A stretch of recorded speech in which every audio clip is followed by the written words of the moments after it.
njagala okukwebaza ssebo n'ennyabo kubanga ekisa kya Katonda amu n'okwagala kwe bikubedde bitambudde naawe ebbanga lyonna ly'obadde omulamu. Tukyagenda mu maaso nga tuyiga ku by'okuyiga ebikwatagana ku maka n'obufumbo. Era nga bwe tuli kati kwe kutegeera ebintu by'ogwanidde okussaako ennyo essira n'omwoyo ng'onoonya omubeezi gw'onaabeera naye mu maka awamu n'obufumbo. Twagamba nti ensonga ziri ttaano enkulu z'oteekwa okutunuulira. Era tuzze tutambulako mpola mpola ku nsonga ezo. Ensonga esooka twagamba y'enzikiriza y'omuntu. Ensonga ey'okubiri twagamba social background, yakulirawa, ani amuzaala, yakula n'abaani, wa buwangwa ki. Ensonga ey'okusatu twayogera ku myaka nga factor gy'oteekwa naye okwetegereza ng'onoonya omubeezi gw'onaawangala naye ebbanga lyonna. Ensonga ey'okuna ekwatagana ku personality and temperaments, ebikula byaffe ng'abantu. Eyo tetunnaba kugyogerako, tugenda kutwala obudde mu wiiki eno nga tugyogerako. Ate ensonga ey'okutaano egenda kukwatagana ku education and health status. Nasalayo ebyo mbigatte bibeere wamu because they are just status, education and health. Nayo bikulu okutunuulira era nja kubyogerako mu maaso awo. Naye nga sinnaba kubituukako njagala mbeere nga njogera ku nsonga ey'okuna. Kyenjagala nkutegeeze ssebo n'ennyabo ate nga kikulu nti tulina ebikula eby'enjawulo. Bw'ogatta enneeyisa zaffe zonna, a combination of all our characteristics and traits, zirina ekika ky'abantu gye zitusuula. Twetaaga okutegeera ebikula by'abantu kubanga bintu ebiri mu bulamu bwabwe eby'obuzaaliranwa nga bikulukutira mu misaayi gyabwe, ng'omubiri gwabwe n'obwongo bwabwe bubatuma kukola ekyo. Bino tebikyuka, buli omu alina ekikula ekikye. Tosobola kukyaniduwinga kubanga okifuna mu kuzaalibwa, gamba mu kutondebwawo. A combination of the Y chromosomes and the X chromosomes, oba the chromosomes bwe zeegatta ne zitandika okutonda ekikula ky'ogenda okuba nakyo, era teriyo muntu akisalawo. Sizze kusomesa ku bikula saaki, naye nze kusomesa nkikulu nnyo okumanya ekikula kya munno nga tonnaba kugenda naye mu maka ne mu bufumbo. Olw'ensonga eyo, amaka mangi bekitaba gonna agattabuse emu ku nsonga enkulu ereese ebizibu byonna era kwe biva, buli omu butamanya kikula kya mulala. Buli omu butatwala budde kukola study ku personality and temperament ey'omuntu oyo gw'ogenda okuyingira naye mu maka era ne mu bufumbo. Kasita ekyo kikulema okukola n'otafaayo kumanya muntu ki gwe ŋŋenda naye mu bufumbo, n'otatwala budde kumuyiga na kumutegeera, njagala okukikuddiramu omaze okulemererwa nga n'amaka tonnaba kugatandika. Ebikula byaffe bituyamba okumanya engeri abantu gye baanukuliramu embeera, reaction to situations. Abantu ab'enjawulo beeyisa mu ngeri ez'enjawulo eri embeera ez'enjawulo. Ebikula byaffe bituyamba okutegeera biki bye tusobola, biki bye twanguyirwa, wa wali obunafu bwaffe. Ebikula byaffe bituyamba okumanya amaanyi gaffe. Ebikula byaffe bituyamba okumanya obusobozi bwaffe. Ebikula byaffe bituyamba okumanya okukola kwaffe n'amaanyi ge kulina awamu n'obusobozi bwonna obuli mu ffe bonna buva mu bikula. Abamu bangu okusinga abalala mu kukwata ensonga. Abamu batya mangu, beeraliikirira mangu, babivaamu mangu. Abalala bali aggressive okusinga abalala. Abamu nga bakivaamu ng'ate abalala beeteefuteefu okukifiiramu. Abalala nga bakisanyukiramu, abalala nga tebalaba nsonga lwaki bandisanyuse. Ezo n'embeera n'endala nnyingi. Njagala nkujjukize ssebo ne nnyabo awulira ebigambo bino nti ziva mu bikula byaffe. Olaba n'emirimu gye tukola era ogenda okugutunuulira ng'omuntu omulimu gw'ayagala ennyo era gufaanana n'ekikula kye. Era abantu abagaba emirimu mu bitongole ebikulaakulanye naddala abazungu abo abaagala ennyo okwetegereza ensonga, mulimu ebika by'emirimu nga waliwo ekikula ekitasobola kugikola. Y'ensonga lwaki osanga emirimu mingi nga giri abused, ng'ekituufu ekikula ekyo tekyandikoze kika kya mulimu ogwo. Ng'omulimu gwetaaga concentration y'amaanyi, gwetaaga okulowooza ennyo, gwetaaga okufumiitiriza ennyo, gwetaaga obukkakkamu, gwetaaga okuwa obudde, gwetaaga okutuula mu kifo kimu for a long time. Kati n'okwata omulimu ogwo n'oguwa omuntu ow'ekikula ekyawankima nga bwe ngenda okubasomesa, gwe tuyita sanguine. Ogwo gufudde. Ekyo ekifo kitaddemu muntu mukyamu. Results tezigenda kubeerawo kubanga ebyetaagisa byonna okugukola talinaako n'ekimu. Ate n'osanga omulimu omulala nga gwetaaga muntu kuba mu showbiz, kubeera ku kamera buli kiseera, kukwata kazindaalo, kukyamula bantu, kubazza mu mmudu, kubajja mu mpewo, kubajja mu byakweraliikirira, kubakuumira waawo ng'abakulu abagenyi bwe bajja. Kati ate n'ogukwata n'ogenda n'ogukwata nga bwe guli ogwo anaguwa omuntu wantuga phlegmatic. Atya n'okutya okumutegeera nti yazze ku mukolo. N'omugamba gwe MC.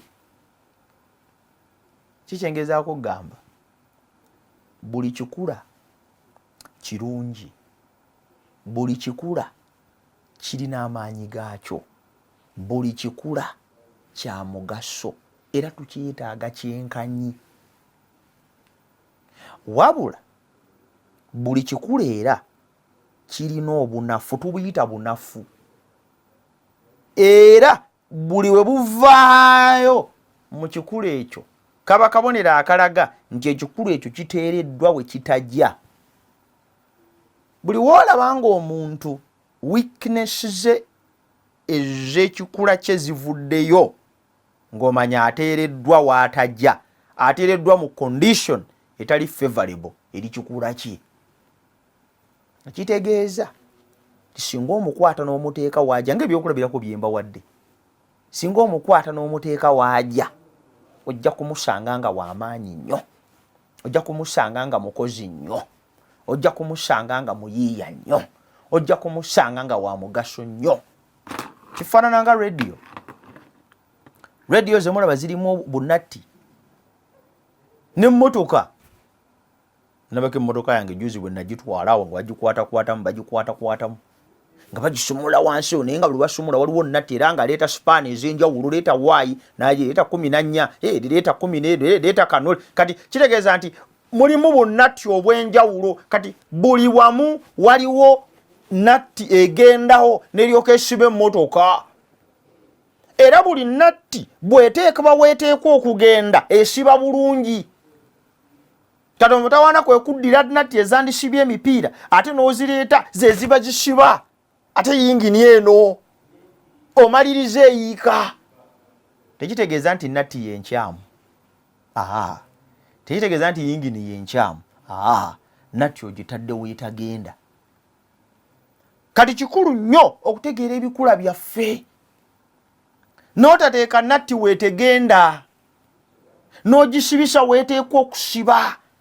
Buli w'ogisibisa weeteekwa okusiba eyingira bulungi, n'enyweza bulungi, n'esiba.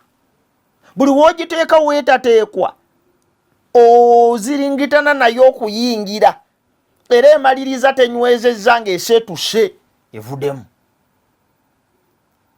Mbadde mpa ekyokulabirako ky'emmotoka nga njogera ku maka. Tuwasa abantu mu maka ne tutamanya natti waye basinga kusibira bulungi, ne tubateeka mu bifo ddala bye batasobola kukola, obunafu bwabwe ne buba nga bwe bweyoleka. Olw'obeera awo nga mukazi we omulabamu bunafu bwokka, kubanga ogezaako muwa tasks ezitagwa mu personality ye na temperament ye.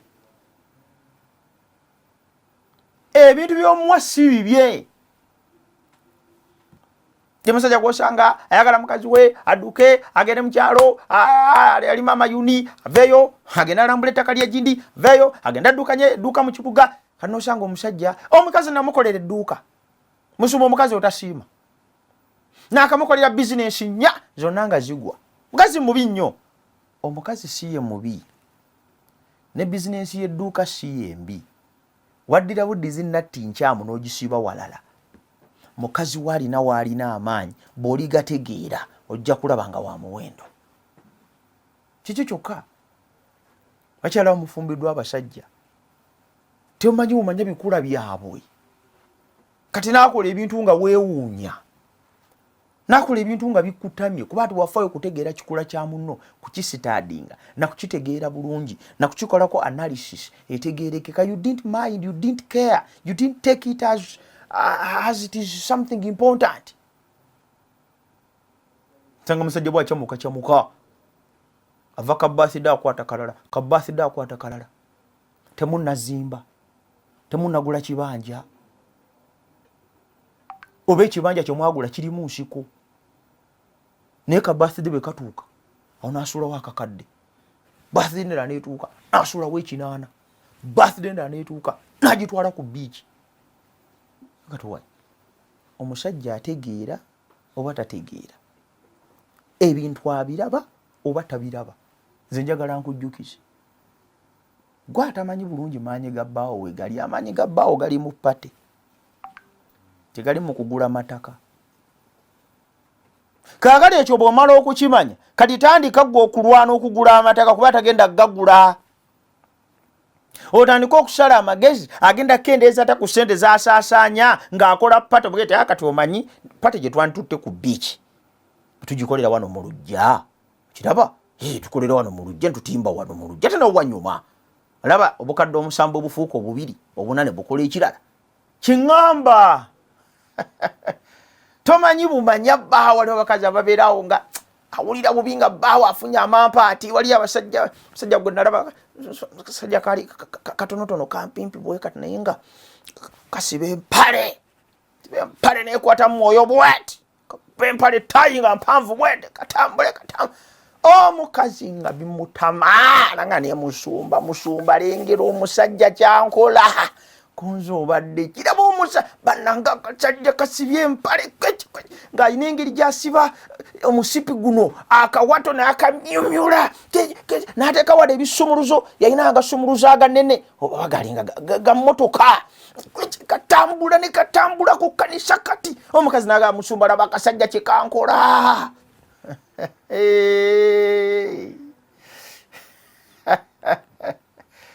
Njagala nkujjukize, tewafaayo kutegeera kikula kya musajja.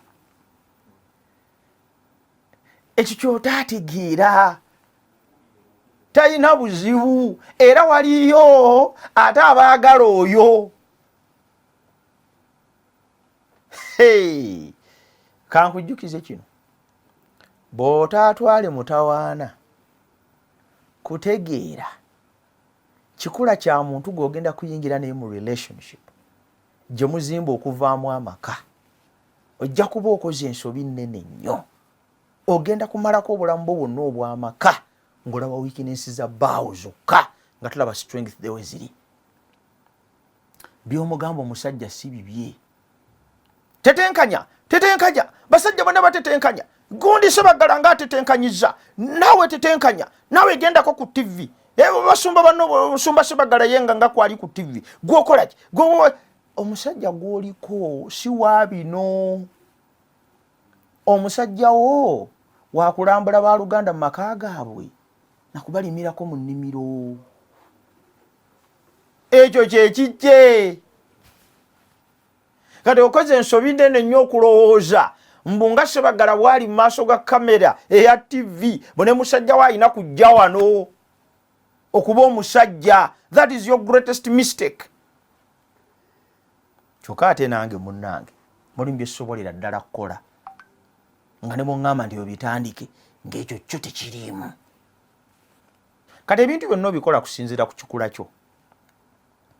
Obikola kusinziira ku bwe wakula. Ebika by'emmere bye tulya biva ku bikula byaffe. Engeri gye tukwasaganyaamu ensonga na biki bye tusanyukira amangu. Osanga omusajja nga yeesiwa ppate. Obulamu bwe bwonna nga tayagala kwerabisa. Nga oba oyagala omukaluubiriza obulamu gwe muteeke mu bantu. Tayagala bantu. Ne bwe muyita mukolo gwa kika tajja. Ajja kukuziika. Ate bw'ajja kukuziika ajja yebisa ekikoofiira. Ate bwe yebika ekikoofiira n'ayimirira eri mu miti bw'ati. Ate ajja ku ssaawa yakuziika yennyini. Amabuga agabawa. Obuugi bw'abakungubazi n'abubawa. Naye tajja kulabikako. Oyo yeye. Si mukulumbavu bukulumbavu nga gwe bw'olowooza. Waliyo ebikulu ebyeyisa bwe bityo. Ng'abantu banyumirwa nnyo absence without leave. N'abaana twabalinanga mu bibiina kati mwabasomesa muntegeera bulungi. Bw'oba osomesa abaana oyiga ebikula byabwe. Omwana nga waali naye nga bw'otamala kumunoonya tolitegeera nti yazze. Naye nga mu kibiina atuddemu. Golowooza bikomeeyo yokka. Kakati gwatutedde vi. Gwe wasinkanye ku mukaaga ogw'ekiro. Ku makya ng'otokosa matooke. Kiddala ky'otegedde ku temperamenti ya Devi. Gwe yasanze omuwala mu kibaala. Amatala agamukubamu aga papa aga pinki amalusu ne gakuyiika. Kiki ddala ky'omanyi ku muwala oyo? Kiki ddala ky'omutegeerako? Nkiddamu newankubadde ekitono. Toyinza kuŋŋamba nti omuwala wamusanze mu masaŋŋanzira wamututteko ku boodabooda ekiro kale mu wiiki emu muli bafumbo. Tekisoboka. Agamaka tegalina bubonero bwa buwangaazi na kuwangalira mu ssanyu. Omuwala gwe bakuleetedde obuleetezi sengaawo yamukulabidde mu kyalo. Kale omuwala sengaawo gwe yakulabidde mu kyalo ne bamukuleetera n'owassa. Kiddala ky'otegedde. Lwaki tuyinza okupapira mu nsonga zino?